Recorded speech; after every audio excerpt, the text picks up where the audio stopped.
हैं कि यहाँ सभी सरकारों ने आपको बेबस लाचार गुलाम बनाने का काम किया है, तो मेरे साथियों फिर ऐतिहासिक निर्णय लो, क्योंकि भारत में आज लोकतंत्र है और लोकतंत्र में बहुमत का शासन होना चाहिए, जिनका वोट होना चाहिए उनका राज होना चाहिए। लेकिन वोट यहाँ आपके पास है, राज आपके हिस्से में नहीं आया। आपके हिस्से में आया जुल्म, जाति, बेबसी, लाचारी, अन्याय, अत्याचार और खिंचती खाल, लुटती अस्मतें, ये आपके हिस्से में आया।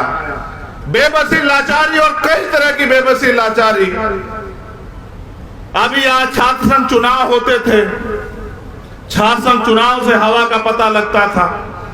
इस बार भीम आर्मी स्टूडेंट फेडरेशन मैदान में आई तो मुख्यमंत्री जी चुनाव से ही मुकर गए। वो कहते हैं चुनाव ही नहीं कराने, क्योंकि लोकतंत्र की सबसे पहली पाठशाला है छात्र राजनीति, और छात्र राजनीति से जो निकल के आता है वो सरकार के दमन के आगे झुकता नहीं। उसका सबसे बड़ा उदाहरण आपके सामने चंद्रशेखर आजाद खड़ा है। जहां एक तरफ अमीरों की औलादें एसी के कमरों में सीखती है, बड़े बड़े मंच पे सीखती है, वहां गरीब किसान, कमेरे, नौजवानों की औलादें वो छात्र संघ के जरिए यूनिवर्सिटी और कॉलेजों में सीखती है। इनको लगा कि नया नेतृत्व न खड़ा हो, इनका आपसी गठजोड़ चलता रहे, नए नेतृत्व का निर्माण ना हो, इसलिए छात्र संघ चुनाव को टाल दिया जाए। याद रखना मुख्यमंत्री जी, आप भले ही सत्ता की ताकत से छात्र संघ चुनाव को ना होने दो, लेकिन आप 2023 का चुनाव नहीं रोक सकते। 2023 का चुनाव होगा और ये युवा शक्ति राजस्थान की काया पलट के रख देगी, इस बात को आप याद रखना। आप नौजवानों की बात करते हो किस मुंह से? आपकी सरकार में सबसे ज्यादा पेपर लीक होते हैं, गरीबों के भविष्य के, नौजवान लोगों के भविष्य के साथ खिलवाड़ होती है, उनके हिस्से को डका लिया जाता है। मैंने पहली बार सुना बस में बैठ के पेपर दिए जाते हैं, पेपर लीक इतना बड़े पैमाने पे यहाँ होता है, और मुख्यमंत्री जी कहते हैं कानून का राज है। जो एक पर्चा सुरक्षित न रख पाए वो राजस्थान की जनता को सुरक्षित रख देगी क्या सरकार? आप मुझे बताओ। ये युवाओं के भविष्य के साथ जो खिलवाड़ चल रहा है, इस ढक्कन को हम लोग बंद करने का काम करेंगे 2023 में। आप लोग इस बात को याद रखना मेरे साथियों। मैंने आज भी याद है, यहाँ की सरकार कहती है जब इनके बड़े नेताओं पे अत्याचार होते हैं या संविधान का हनन होता है, ये कहते हैं कि सरकार, केंद्र की सरकार खराब है, संविधान को नहीं मानती। मैं ऐतिहासिक प्रमाण हूं आपके पास। मैं सीएचए के साथियों की लड़ाई लड़ने आया था, उनका आंदोलन था। रात को 12 बजे इसी जयपुर से उठा के मुझे सोते हुए को, और सिर्फ मुझे नहीं, मुझे तो आदत है आपकी लड़ाई में हर कीमत चुकाने की, लेकिन जितने भी साथी मेरे साथ आए हुए थे सबको जेल भेजने का काम किया सरकार ने। और लड़ाई सिर्फ उन सीएचए के भाइयों के हक अधिकार की थी।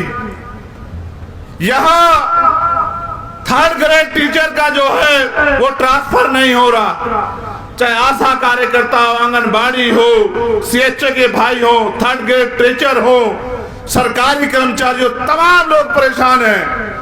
अभी मेडिकल के डॉक्टर्स ने धरना दिया, मुख्यमंत्री तानेशाही पे रहे और उनसे कहा नौकरी करनी है करो वरना छोड़ दो। ये अहंकार किस लिए? इसी जनता ने आपको ताकत दी, लेकिन आज आप अहंकारी हो गए। अगर सरकार अहंकारी हो जाए तो जनता को निर्णय लेके सरकार को सबक सिखाना चाहिए, और उस आदमी को जो तानाशाही करे उसको दोबारा मौका नहीं देना चाहिए कि उसका घमंड इतना बढ़ जाए कि वो अन्याय अत्याचार की हद को पार कर जाए। इसलिए आज हम लोग सामाजिक न्याय सम्मेलन कर रहे हैं। और कानून का राज कितना है आपने देखा कि यहाँ एक कर्मचारी पहले रेल में एक महिला को, मुस्लिम महिला को छेड़खानी करता है, और फिर हमारे एक देशभक्त एसआई की जो है टीकाराम जी की और उनके साथ असगर और तमाम लोगों की, जिनका असगर भाई के मैं घर भी जाऊंगा, वो यहीं जयपुर के थे, उनके आंसू पूछने के लिए, लेकिन उनकी गोली मार के हत्या कर देती है ये व्यवस्था जो यहाँ राजस्थान में है। और एक सरकारी कर्मचारी की हत्या होती है, शहीद का दर्जा देने के बजाय मुख्यमंत्री जी और उनके नेता बैठ के उस परिवार का मजाक उड़ाते हैं। ये भारत सरकार की सच्चाई है आपके सामने। एक मेरे याद है, आपने ऐसे इतनी बड़ी ताकत में SC/ST की महापंचायत की थी, आपको याद है या नहीं है बताओ? जिस दिन से उन कर्मचारियों ने अपनी मांगों को लेकर SC/ST की महापंचायत की, वो सारे कर्मचारी, मैं जानता हूं कितना उत्पीड़न उन अधिकारी कर्मचारियों का सरकार के लोगों ने किया। सरकार को लगा कि ये कर्मचारी अपने हक आवाज के लिए समाज को क्यों इकट्ठा कर रहे हैं। मैं उन कर्मचारी साथियों से भी कहना चाहता हूं कि जब तक आप अपनी राजनीतिक ताकत नहीं बनाओगे, जब तक आप अपने व्यक्ति को ताकतवर नहीं बनाओगे, इसी तरह के दमन का सामना आपको करना पड़ेगा। लेकिन विश्वास रखिए, अगर एक भी कर्मचारी का दमन होगा तो दमन करने वाला चाहे मुख्यमंत्री हो या उनका कोई मंत्री या उनका कोई अधिकारी, वो चैन से नहीं बैठेगा कुर्सी में। इस बात को आप लोग याद रखना। 2 अप्रैल 2018 के सारे मुकदमे वापस अभी नहीं हुए सारे मुकदमे वापस। और SC/ST आयोग बनाया है, किसी पोस्ट ऑफिस से ज्यादा नहीं है वो, उनकी कोई बात नहीं मानी जाती। उनके जो अध्यक्ष है उनको भी मैंने सुना, वो भी बेचारे कहते रहते हैं कि साहब ये परेशानी को सुनता नहीं, एक झुंझुना बना के रख दिया, उसको कोई ताकत पावर नहीं है। झुंझुना इसलिए बना दिया कि हम सवाल ना करें, लेकिन सवाल तो करने पड़ेंगे। जनता ने आपको वोट देकर सरकार बनाया, और सरकार इसलिए बनाया कि 2 अप्रैल 2018 में स्पेशली SC/ST के लोगों ने जो आंदोलन किया, उन पे झूठे मुकदमे लगे, उनकी खाल खींची गई। उन्होंने ये सोचा कि बीजेपी को रोकने के लिए हम लोग कांग्रेस को वोट दे देते हैं। उन्होंने आपकी सरकार बना दी, आपने उसके नाम पे 2019 में वोट लिया, और अब आज तक आपने मुकदमे वापस दी के ना ही आयोग को ताकतवर किया। ये बात इस बात को स्पष्ट करती है कि आप इन वर्गों के हितैषी हो ही नहीं। सम्मानित साथियों, बड़े दर्द के साथ कहना पड़ रहा है, देश भर के जुल्म हत्याएं एक तरफ, देश भर का अन्याय अत्याचार एक तरफ, और राजस्थान का अन्याय अत्याचार एक तरफ, और फिर आप अन्याय अत्याचार खिलाफ आवाज भी नहीं उठा सकते। आपको याद है जितेंद्र मेघवाल, कितने लोगों को याद है? हाथ उठा खड़ा करो। आपको याद है इंद्र मेघवाल? आपको याद है कार्तिक भील? आपको याद है पूजा भील? आपको याद है हर्षपति वाल्मीकि? आपको याद है ओम प्रकाश रेगर? आपको याद है बहन तोला गुजर? आपको याद है भाई पुष्कर कसाना? आपको याद है थाना गाजी? आपको याद है चूरू? आपको याद है बगड़ी? और अभी अभी पाली की जो वीडियो मैंने डाली कि किस तरह सरकार में, और मैं अशोक मेघवाल के परिवार के साथ जो है उसको भी नहीं भूल सकता।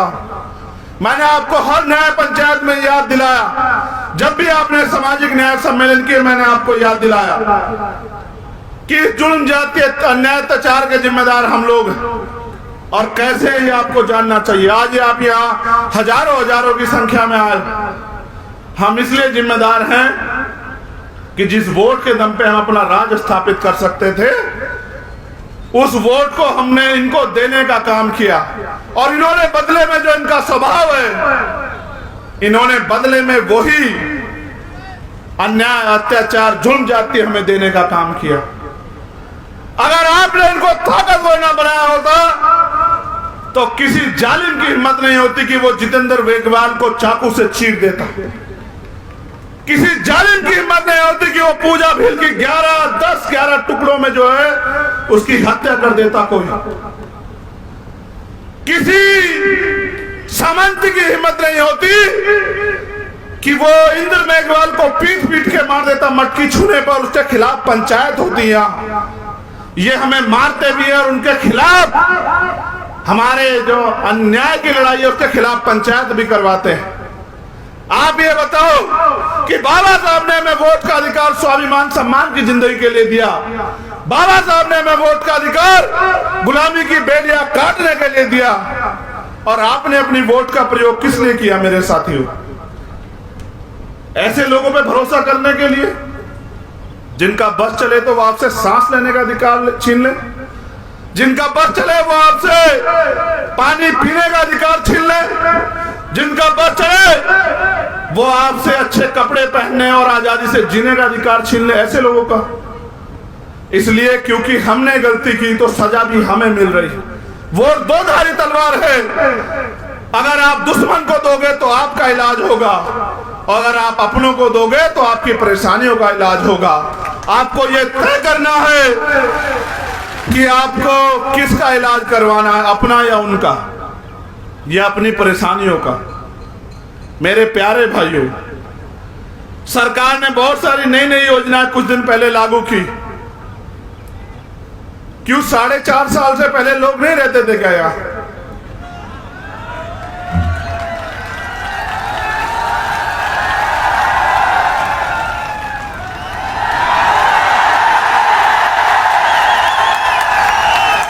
साढ़े 4 साल से पहले यहाँ के लोग किसी दूसरे प्रदेश में रहते थे क्या?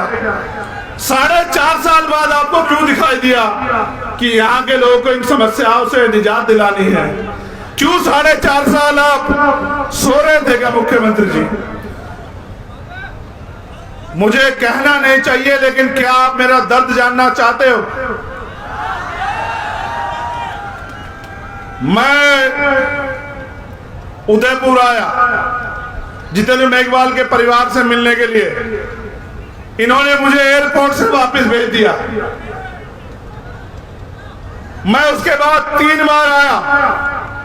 मैं आके प्लेन से उतरता नहीं, ये मुझे एयरपोर्ट पे अरेस्ट कर लेते और फिर गाड़ी में बिठा के दिल्ली छोड़ के आते। एक बार ये मुझे दिल्ली छोड़ के आए, मैंने इन पे फिर भरोसा किया। मैंने इनसे हाथ जोड़ कहा कि अकेला आदमी जाना चाहता हूं इंद्र मेघवाल के परिवार से मिलने के लिए। उस परिवार को मेरी जरूरत है। एक अकेले को नहीं जाने दिया इन्होंने। मुझे फिर अरेस्ट किया, ये मुझे फिर दिल्ली छोड़ के आए। ये मुझे दिल्ली छोड़ के आए, मैंने तत्काल फ्लाइट कराई। इनके आने से पहले मैं फिर आ गया। बनाया कि इस बार हम यहाँ की सरकार और पुलिस को बताएंगे कि बाबा साहब के बच्चे कितने दिमागदार हैं, और पूरी सरकार और पुलिस की नाक के नीचे से हम लोग जालोर चले गए। जब मैं उनके घर पहुंच गया तब पुलिस को पता लगा। फिर इन्होंने क्या किया, मुझसे झूठ बोल के लेके आए। अगले दिन हमें पीसी करनी थी कि जयपुर तक सुरक्षा दे रहे,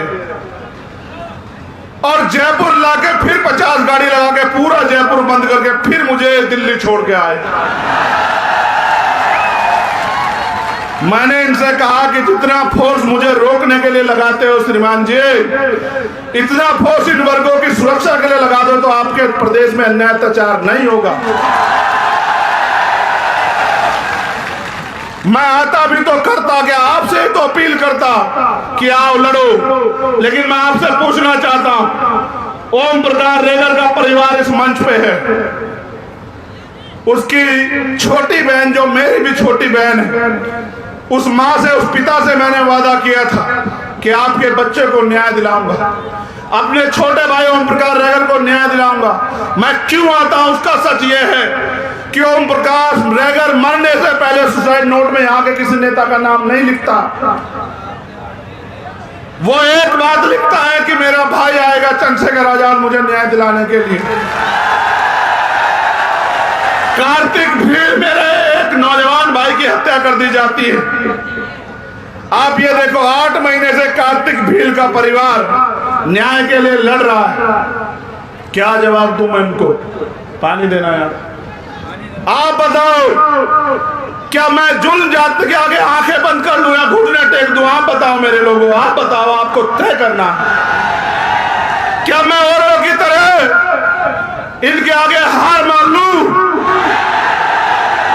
क्या मैं औरों की तरह अपने परिवार को मरने के लिए छोड़ दूं? क्या मैं औरों की तरह घर में बैठ के इस अन्याय अत्याचार का तमाशा देखूं या लड़ूं? आप बताओ मेरे लोगों।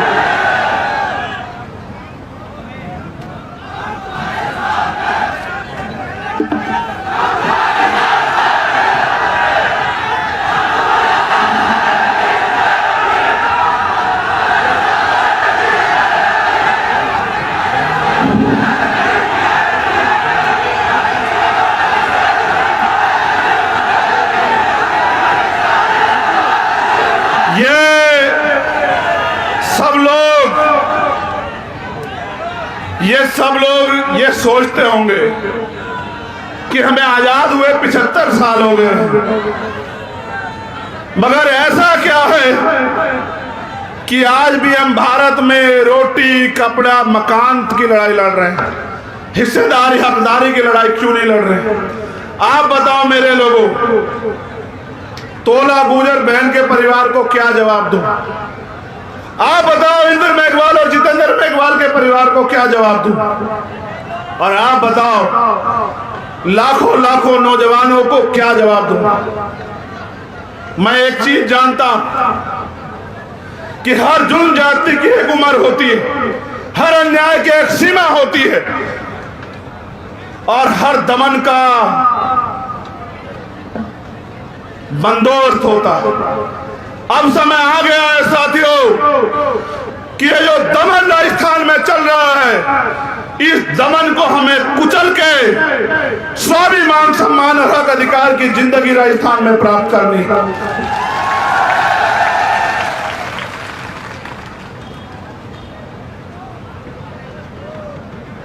आज राजस्थान में पॉलिटिकल टूरिज्म भी चल रहा है। ये पहली बार नहीं हुआ, चुनाव आया है तो बहुत सारे लोग घूमने आए, गली गली घूम रहे हैं। उनकी जरूरत है भाई, उनको घूमना भी चाहिए। नहीं घूमेंगे तो आपकी वोट को बेचेंगे कैसे? आपके टिकटों को बेच के पैसे कैसे कमाएंगे भाई? उनको घूमना चाहिए भाई, उनको जरूरी है घूमना। मगर उनसे ये भी पूछना कि भाई आप 4.5 साल कहां थे? 4.5 साल आप भी मुख्यमंत्री जी की तरह सो रहे थे क्या? 4.5 साल में आपको इन कमजोरों का दर्द नहीं लगा? आज जब इनकी आवाज उठाने के लिए सैकड़ों नेता नौजवान राजस्थान में तैयार हो गए हैं, उन नेताओं के सपनों को कुचलने के लिए आज पैसे वाले लोग पॉलिटिकल टूरिज्म कर रहे हैं राजस्थान में। ऐसे टूरिज्म करने वालों को, घूमने वालों को भी आप लोगों को जवाब देना है।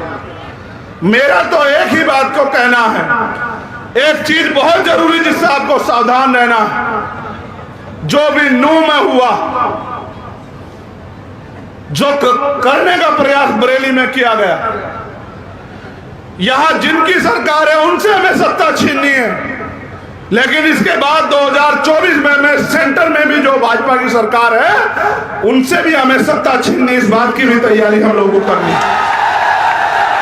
इस बात से भी सावधान रहना है कि नूह में जिस तरह से प्रायोजित हिंसा कराई गई, मैं धन्यवाद देता हूं प्रभाकर चौधरी जी को, एक ऐसा आईपीएस जिसने सरकार के आगे घुटने नहीं टीके और जो लोग दंगा कराना चाहते थे बरेली में उनको जवाब देने का काम किया, उनको भगाने का काम किया और एक ईमानदार अधिकारी को खामियाजा ये चुकाना पड़ा कि उनको हटा के वहां से उनका डिमोशन करके पीएससी में लगा दिया गया।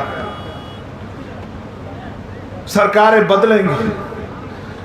नूह की जो हिंसा हुई वो हिंसा प्रायोजित है और इसलिए प्रायोजित है कि किसी तरह से वोटों का डिवीजन हो जाए, बंटवारा हो जाए। नूह की जो हिंसा है वो हिंसा इसलिए है क्योंकि कुछ पार्टियों की दुकानदारी यहां हिंदू मुसलमान की राजनीति करके कामयाब होती। लेकिन मैं आपसे पूछना चाहता हूं कि हमारे महापुरुषों ने हमें जोड़ना सिखाया या तोड़ना सिखाया? आप बताओ मेरे लोगों। तो क्या किसी बंटवारे से हमारी राजनीति कामयाब हो जाएगी? इस सारे बंटवारे और हिंदू मुसलमान के दंगे के चक्कर में हमारे अपने मुद्दे दब जाते हैं। मैं गुर्जर समाज के हमारे नेता बैठे हैं, मैं उनको पूछना चाहता हूं, क्या 72-74 गुर्जर समाज के वीरों का बलिदान भूल गए हो क्या, जिनको भारतीय जनता पार्टी की सरकार में गोलियों से उड़ाया गया, आपके खून से होली खेली गई? क्या हरियाणा में जाट समाज के लोग आपके खून से जो होली खेली गई उसको भूल गए हो क्या? क्या दलित समाज के लोग 2 अप्रैल को जो आपकी खाल खींची गई और पूरे देश में जो आपके साथ अन्याय हो रहा है उसको भूल गए हो क्या?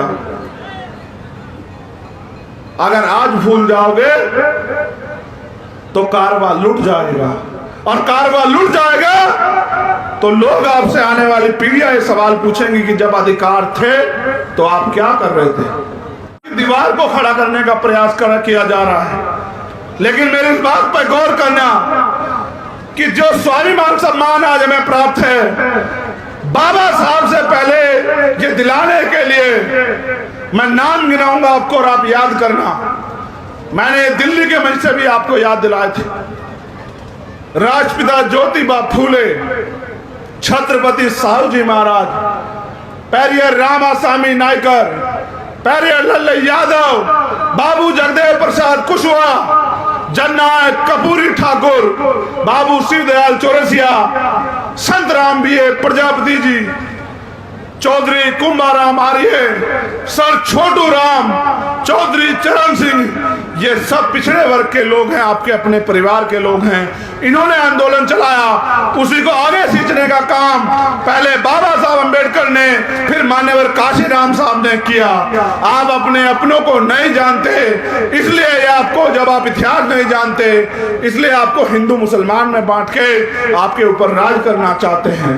मैं इशारों में नहीं, मैं खुल के कह रहा हूं कि इस देश की किसी भी पार्टी ने जो उस समय थी बाबा साहब अम्बेडकर को चुनाव नहीं जीतने दिया, आपके महापुरुष को, आपके रेबर को लोकसभा में जाने नहीं दिया।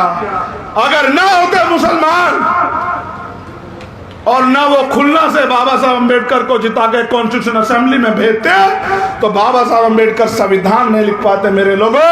इसलिए मैं आपको बताना चाहता हूं कि आपको मदद किसकी करनी है, आपको हाथ किसका पकड़ना है।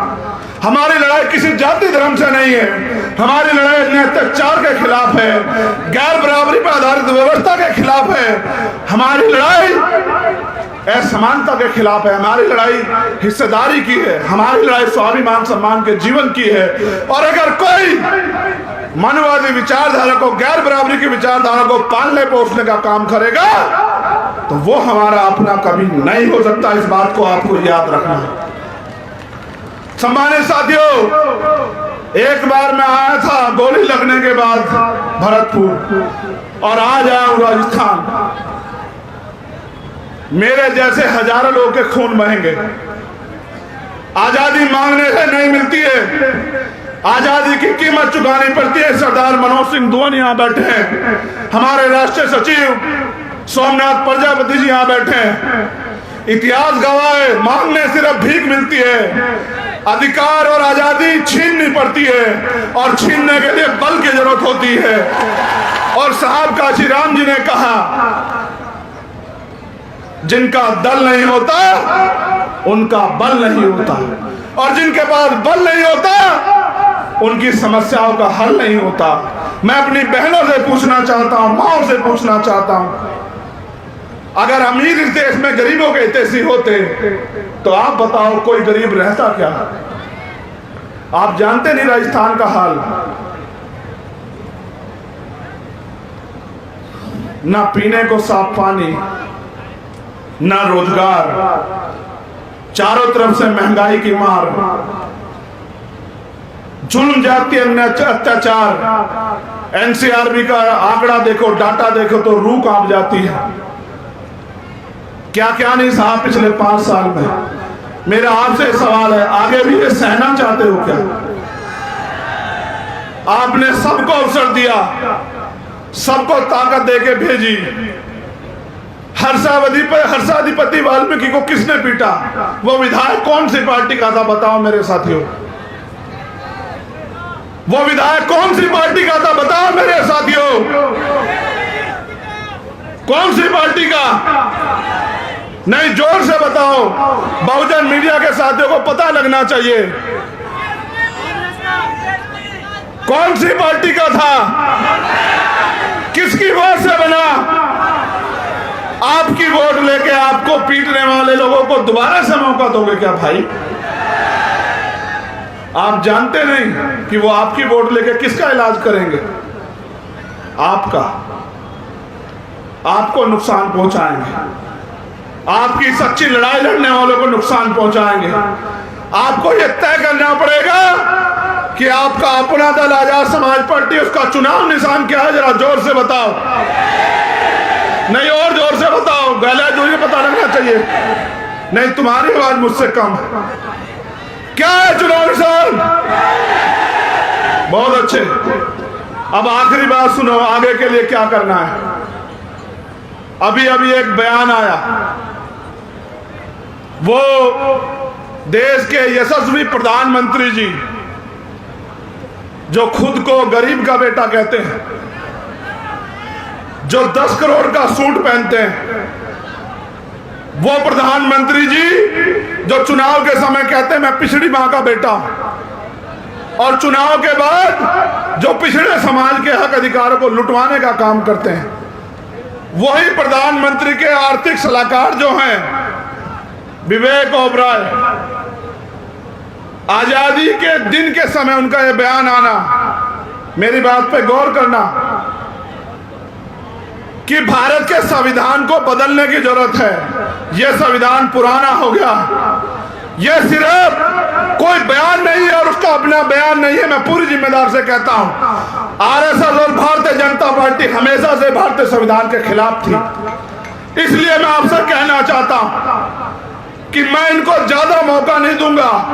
इसलिए हमने तय किया है कि बहुत जल्द दिल्ली से हम लोग प्रेस कॉन्फ्रेंस करके भारतीय संविधान बचाओ यात्रा शुरू करेंगे पूरे देश के अंदर।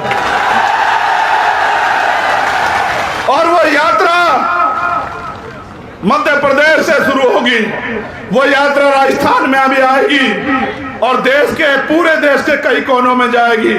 उस यात्रा का मकसद ये है कि जो संविधान इस देश के हर एक व्यक्ति को बराबर का सम्मान और अधिकार और अवसर देता है, हम करोड़ों शोषितों को स्वाभिमान सम्मान का जीवन देता है, देश की महिलाओं को सरपंच से लेकर प्रधानमंत्री राष्ट्रपति बनने का अधिकार देता है, वो संविधान जो गैर बराबरी से मुक्ति की बात करता है, वो संविधान जो अन्याय अत्याचार को खत्म करने की बात करता है, वो संविधान जिसकी वजह से एक प्राइमरी स्कूल के हेडमास्टर का बेटा यहाँ खड़ा होकर बोल रहा है। आप इस मंच पर उपस्थित हैं और यहाँ इतने अच्छे माइक लगे, टेंट लगे हैं। उस संविधान की रक्षा के लिए भीम आर्मी का जन्म हुआ था। इसलिए मैं आपको वचन दे के वादा करता हूं, मेरा वचन अटल है। सूर्य पूरब की जगह पश्चिम से निकल सकता है, मेरी